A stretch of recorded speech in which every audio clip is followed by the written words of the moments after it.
کبھی کبھار یوں ہی دل بے چین ہونے لگتا ہے، اور پتہ ہے ایسا کیوں ہوتا ہے؟ جیسے آپ کے جسم کو بھوک لگتی ہے ویسے ہی آپ کی روح کو بھی بھوک لگتی ہے۔ ہاں، ایک خاص وقت تک تو آپ کا جسم وہ بھوک برداشت کر لیتا ہے، لیکن اس کے بعد وہ کانپنے لگتا ہے اور آپ سے مدد مانگنے لگتا ہے اور آپ کو بتانے لگتا ہے کہ یہاں کچھ ٹھیک نہیں ہے، کچھ مسنگ ہے۔ اسی طرح روح بھی ایک خاص وقت تک اللہ سے جدائی برداشت کر سکتی ہے، اور اس وقت کے بعد وہ آپ کو تنگ کرنے لگتی ہے، بے چین ہو کر، پریشان ہو کر، اداس ہو کر۔ یوں آپ کی روح آپ کو بتا رہی ہوتی ہے کہ اللہ کی ضرورت ہے، کہ اب اللہ کی ضرورت ہے، بہت ضرورت ہے۔ اور جب ایسا ہو تو فوراً اللہ کی طرف واپس لوٹ جانا چاہیے، کیونکہ جیسے آپ جب اپنے جسم کو روٹی نہیں دیتے تو وہ مر جاتا ہے، ایسے ہی جب آپ اپنی روح کو اللہ تک نہیں لے جاتے تو آپ اندر سے ختم ہو جاتے ہیں، کھوکھلے ہو جاتے ہیں۔ اور وہ دل بھی بھلا دل ہے جس میں اللہ نہ ہو، وہ زندگی بھی کوئی زندگی ہے جو اللہ سے بچھڑ کر گزاری ہو۔ دعائیں تو اللہ کو سب سے پیاری ہوتی ہیں، اور ٹوٹتی پھوٹتی دعائیں جن کو جوڑنے کے لیے ہمیں الفاظ ہی نہیں ملتے، جنہیں ترتیب دینے کے لیے ہمارے پاس ہنر ہی نہیں ہوتا، وہ دعائیں اللہ کی سب سے لاڈلی دعائیں ہوتی ہیں، کیونکہ وہ جانتا ہے کہ اپنے درد کے کس مقام پہ پہنچ کر وہ مانگی ہیں، اور کتنی طرف سے مانگی ہیں کہ زبان بھی انہیں بیان کرنے سے قاصر ہو گئی ہے۔ اللہ کو اپنے بندے پہ بڑا پیار آتا ہے جب اس کا بندہ آدھی ادھوری دعائیں کر کے کہتا ہے کہ اب کیا کہوں، کیسے کہوں، تو سب جانتا ہے، میری خاموشی سمجھ لے۔ یعنی آپ نے یہ مان لیا ہے کہ وہ جانتا ہے اور وہ جان لے گا، تو پھر اللہ بھی کہتا ہے کہ لو پھر جان گیا میں، سن لیا میں نے، اور اب تیار ہو جاؤ کہ میں ادا کرنے والا ہوں۔ تمہاری ساری بے ترتیب دعاؤں سے تمہارے نصیب کو ترتیب دینے والا ہوں۔ اور پھر کیسے چیزیں اپنی جگہ پر واپس آ جاتی ہیں، اور کیسے دل کی بکھری ہوئی دعائیں سمٹ جاتی ہیں۔ ہم تو دیکھتے ہی رہ جاتے ہیں۔ میرے پیارے اللہ کے سارے کام ہی بڑے پیارے اور انوکھے ہوتے ہیں، تو پھر مانگتے رہیں، الفاظ نہ ملیں تو رو دیں، کیونکہ وہ سب سمجھتا ہے، وہ تو چونٹی کی دھڑکن بھی سنتا ہے۔ ہمیں تو پھر اس نے اشرف المخلوقات کا درجہ دیا ہے، ہم سے تو پھر اس نے سب سے زیادہ محبت کی ہے۔ دعائیں یا تو آپ کے نصیب کو ترتیب دے کر آپ کے مطابق کر دی جاتی ہیں، یا پھر آپ کو ترتیب دے کر اللہ کے مطابق کر دیتی ہیں، لیکن رد کبھی نہیں ہوتی، رد کبھی نہیں ہوتی۔ پتہ ہے جب انسان اللہ سے محبت کرنے لگتا ہے تو اللہ سب سے پہلے اس کا دل بدلتا ہے، اور ایسے بدلتا ہے کہ یہ دل پھر سارے راز، ساری پوشیدہ باتیں سمجھنے لگتا ہے، جو کسی کو نظر نہیں آتا وہ بھی دکھنے لگتا ہے، اور جو کسی کو سنائی نہیں دیتی اللہ کی وہ باتیں بھی سننے لگتا ہے۔ اللہ کی محبت میں بہت طاقت ہوتی ہے۔ اللہ کی محبت آپ کو ٹرانسفارم کر دیتی ہے اور بالکل نیا انسان بنا دیتی ہے۔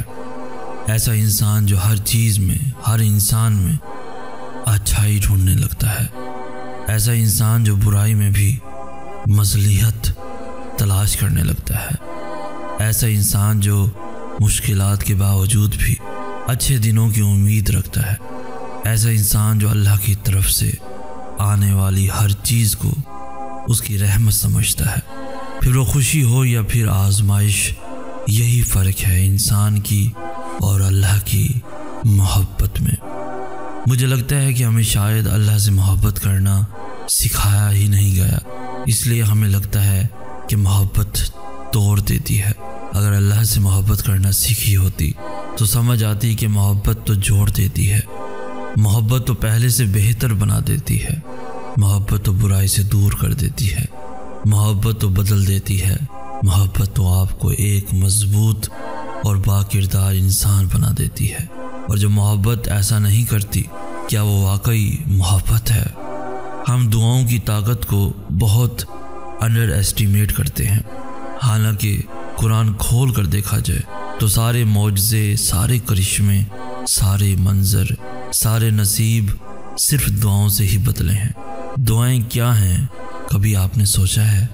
دعا تو آپ کے اور اللہ کے درمیان ہونے والی باتیں ہیں، وہ باتیں جو آپ دنیا میں کسی سے نہیں کر سکتے، وہ باتیں جن میں آپ کسی کو بھی شامل نہیں کر سکتے، وہ باتیں جو آپ اللہ کو سناتے ہیں اور اللہ آرام سے بیٹھ کر انہیں سنتا ہے، پھر چاہے وہ باتیں کچھ لمحوں کی ہوں یا پھر گھنٹوں تک چلتی رہیں۔